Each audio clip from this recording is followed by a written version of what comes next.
हाँ जी, वाहिगुरू जी का खालसा वाहिगुरू जी की फतेह। ਆਪਾਂ सदा ही ये सोचते हैं कि फ्रीडम ऑफ बिलीव है तो फ्रीडम ऑफ स्पीच है।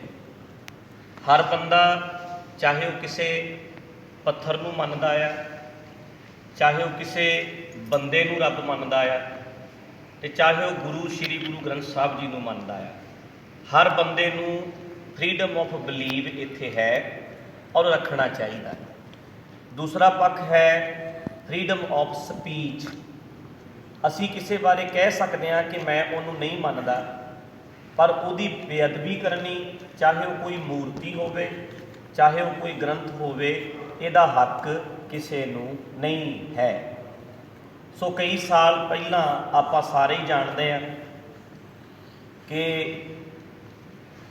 12-13 तरीक का धरना लगा सी कोटकपूरा चौंक दे विच, ते 14 तरीक नूं सवेरे बरगाड़ी जिहड़ा कोटकपूरा चौंक दे विच सवेरे आराम नाल पाठ करदियां संगतां दे उत्ते लाठी चार्ज किया गया सी प्रशासन वालों। उहदे संबंध विच सिट ने मैनूं अज बुलाया सी।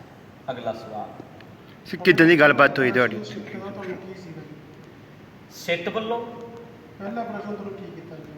सिट वालों उही क्वेश्चन जिहड़े ने ना जी, ये हुण तो लैके पहला भी 4 वार हो चुके, 4 वार सिट बनी है, तो चारे वार उन्होंने जिहड़े जिहड़े अपने ते सवाल किए ने, जो जो उत्थे होया, जो जो उत्थे वापरिया, हूबहू उस तरह आप बयान करते रहे हैं, क्योंकि सच एक ही हुंदा है, वो कोई 2-4 तो हो नहीं सकते।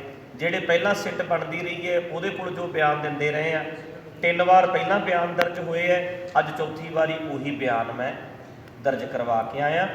ਤੇ ਸਵਾਲ ਜਿਹੜਾ ਉਹੀ ਪਹਿਲਾਂ ਵਾਲੀ ਸੀ ਕਿ ਉਹ ਕੀ ਹੋਇਆ ਸੀ ਜੀ ਉਹਦੇ ਵਿੱਚ, ਤੇ ਉਹ ਸਪਸ਼ਟ ਸੀ ਕਿ ਆਰਾਮ ਨਾਲ ਪਾਠ ਕਰਦੀਆਂ ਸੰਗਤਾਂ ਦੇ ਉੱਤੇ ਪੁਲਿਸ ਵੱਲੋਂ ਲਾਠੀ ਚਾਰਜ ਹੋਇਆ ਸੀ, ਪਾਣੀ ਦੀਆਂ ਬੁਛਾੜਾਂ ਹੋਈਆਂ ਸੀ।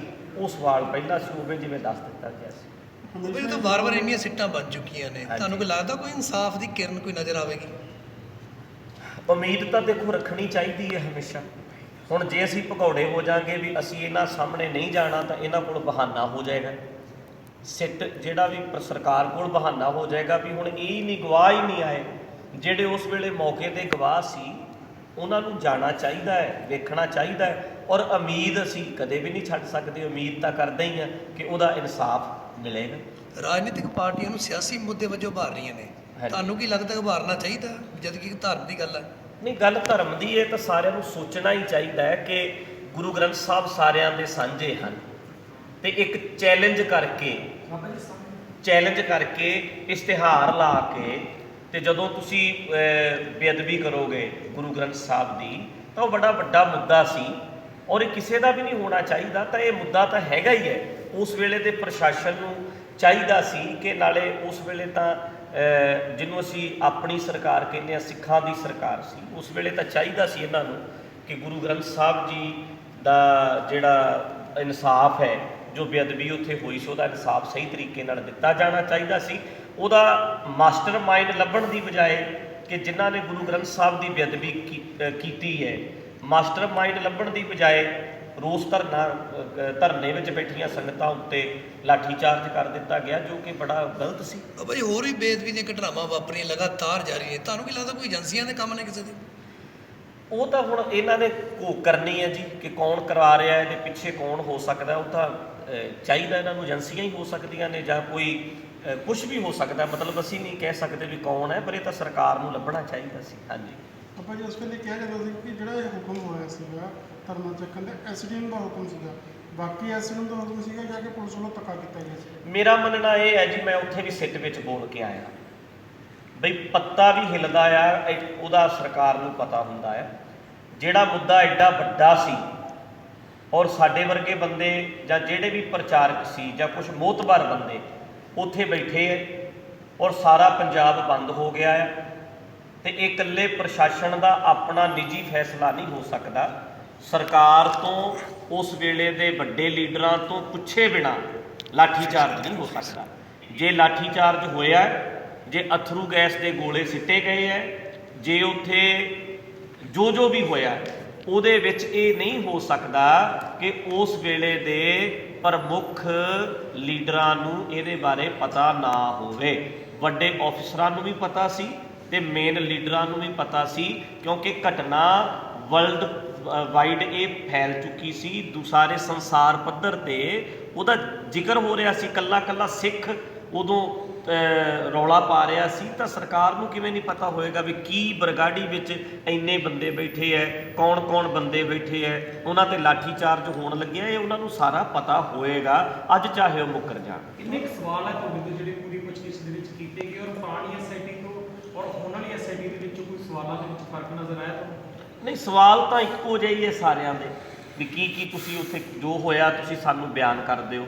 ਜੋ ਸਾਡੀਆਂ ਸਟੇਟਮੈਂਟਾਂ ਨੇ ਪਹਿਲਾਂ ਵੀ ਉਹੀ ਸੀ ਤੇ ਅੱਜ ਵੀ ਉਹੀ ਨੇ। ਜੋ ਅਸੀਂ ਉਸ ਵੇਲੇ ਹੋਇਆ ਸੀ ਉਹ ਸੱਚ ਆਪਣਾ ਬਿਆਨ ਕਰ ਦਿੱਤਾ, ਪਹਿਲਾਂ ਵੀ ਕਰਦੇ ਰਹੇ ਆ, ਇਸ ਵਾਰੀ ਵੀ ਕਰਕੇ ਆਏ। ਲਗਾਤਾਰ 3 ਘੰਟੇ ਤੱਕ ਲਗਭਗ ਪੁੱਛਗਿੱਛ ਤੁਹਾਡੀ ਤੋਂ ਕੀਤੀ ਗਈ। ਹਾਂਜੀ। ਇੰਨੇ ਟਾਈਮ ਦੇ ਵਿੱਚ ਕੋਈ ਸਵਾਲ ਜਵਾਬ ਕਾਫੀ ਹੋਣਗੇ, ਕਿੰਨੇ ਕੁ ਸਵਾਲਾਂ ਦੀ ਗਿਣਤੀ ਸੀ? ਕੀ ਉਹ ਪਹਿਲਾਂ ਕੋਈ ਲਿਸਟ ਲੈ ਕੇ ਬੈਠੇ ਸੀ ਜਾਂ ਗੱਲਾਂ ਦੇ ਨਹੀਂ, ਇਦਾਂ ਨਹੀਂ, ਉਹ ਖੁੱਲ੍ਹ ਕੇ ਹੌਲੀ ਸਮਝਣਾ ਚਾਹ ਰਹੇ ਸੀ, ਬਰੀਕੀਆਂ ਕਈ ਗੱਲਾਂ ਦੀਆਂ ਵੀ ਐਸਜੀਪੀਸੀ ਦਾ ਸਿਸਟਮ ਕੀ ਹੈ, ਜਾਂ ਜਿਹੜੇ ਆਪਾਂ ਕੁਝ ਪ੍ਰਚਾਰਕ ਨੇ ਜਿਹੜੇ ਲੌਜੀਕਲ ਗੱਲ ਕਰਦੇ ਨੇ, ਕੁਝ ਪ੍ਰਚਾਰਕ ਨੇ ਜਿਹੜੇ ਪੁਰਾਣੀਆਂ ਪਰੰਪਰਾਵਾਂ ਨੂੰ ਮੰਨਣ ਵਾਲੇ ਨੇ।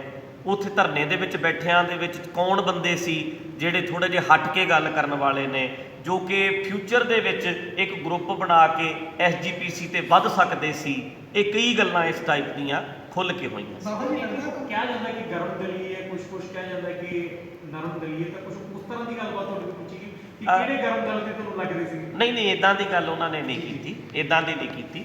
ਬਸ ਇਹੀ ਕਿਹਾ ਸੀ ਕਿ ਕਿਤੇ ਨਾ ਕਿਤੇ ਉਹ ਗੁੱਸਾ ਕਿਉਂ ਸੀ, ਜੋ ਮੈਂ ਵੀ ਮਹਿਸੂਸ ਕਰਦਾ ਕਿ ਜਿਹੜੇ ਸਾਡੇ ਵਰਗੇ ਬੰਦੇ ਆ, ਕੁਝ ਬੰਦੇ ਹੈਗੇ ਆ ਪ੍ਰਚਾਰਕ ਜਿਹੜੇ ਹੈ ਜਿਹੜੀ ਕਿ ਥੋੜ੍ਹੇ ਜਿਹੇ ਲੌਜਿਕ ਨਾਲ ਗੱਲ ਕਰਦੇ ਆ, ਜੰਗ ਜਨਰੇਸ਼ਨ ਵੱਲ ਵੇਖ ਕੇ ਵੀ ਜਿਹੜੇ ਉਹਨਾਂ ਨੂੰ ਅਸੀਂ ਧਰਮ ਵਾਲੇ ਪਾਸੇ ਲੈ ਕੇ ਆਈਏ, ਤੇ ਉਹਦੇ ਤੋਂ ਸਾਡੇ ਪਰੰਪਰਾਵਾਦੀ ਲੋਕ ਜਿਹੜੇ ਆ ਸਾਰੇ ਦੁਖੀ ਹੈਗੇ ਹੀ ਹੈ। ਜਿਹੜਾ ਗਰੁੱਪ ਉੱਥੇ ਬੈਠਾ ਸੀ, ਇੱਦਾਂ ਕਹਿ ਲਓ ਇਹਨਾਂ ਦੇ ਹਿਸਾਬ ਨਾਲ ਤਾਂ ਬੋਲ ਭੜਾਕਣੇ, ਉਹ ਹਰ ਗੱਲ ਮੂੰਹ ਤੇ ਬੋਲਦੇ ਆ, ਖੁੱਲ੍ਹ ਕੇ ਕਹਿ ਦਿੰਦੇ ਆ, ਲੀਡਰਾਂ ਨੂੰ ਵੀ ਕਹਿ ਦਿੰਦੇ ਆ, ਤੇ ਇਹਨਾਂ ਨੂੰ ਉਹ ਵੀ ਗੁੱਸਾ ਸੀ ਸਾਡੇ ਤੇ। ਬਾਬਾ ਜੀ, ਇਹ ਲੱਗਦਾ ਕਿ ਹੁਣ ਜਿਵੇਂ ਸਿੱਖ ਸੰਗਤ ਇਨਸਾਫ ਚਾਹ ਰਹੀ ਹੈ, ਜਿਹੜੀ ਸਿੱਟ ਬਣਾਈ ਹੈ, ਕਿ ਹੁਣ ਸਿੱਖ ਸੰਗਤ ਨੂੰ ਇਨਸਾਫ ਮਿਲੂਗਾ? ਕਿਉਂਕਿ ਲੰਬਾ ਅਕਸ਼ਰ ਤੋਂ ਬਾਅਦ ਜਿਹੜੀ ਸਿੱਟ ਬਣਾਈ ਜਾਂਦੀ ਹੈ, ਹਜੇ ਤੱਕ ਕੋਈ ਸਿੱਟਾ ਨਹੀਂ ਨਿਕਲਿਆ। ਜਿਹੜੀ ਹੁਣ ਇਹ ਸਿੱਟ ਬਣਾਈ ਹੈ, ਕੋਈ ਲੱਗਦਾ ਇਨਸਾਫ ਮਿਲੂਗਾ ਕੁਛ?